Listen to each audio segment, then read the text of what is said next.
poema que foi escrito pois, hai aproximadamente tamén uns 20 anos, eu sigo considerando un poema de identidade, foi publicado na revista que era voceiro do colectivo Sacou, na Caramuxa. Bueno, pretendía ser un alegato a favor da terra, a favor da nación, galega, por suposto, e a favor do noso idioma. É casi unha medio bronca xeracional. E díese: logo non veñas deitando soños pola beira rúa. Estás no tempo dos que fan posible a boa existencia.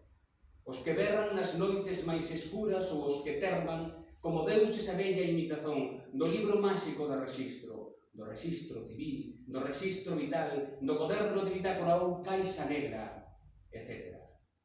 Logo, non veñas deitando soños pola beira rúa. Somos civilización adormecida, barco en porto apodrecendo, mar aberto e bruma sobre as ondas, o misterio do que ha de vir, e non chega, e non chega, e non chega.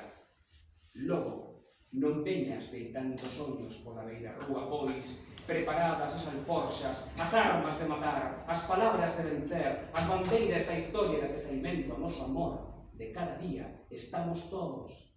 E sexamos viño e anaco de broa para a tribo. E se non des logo, non veñas deitando soños pola beira rúa. Gracias.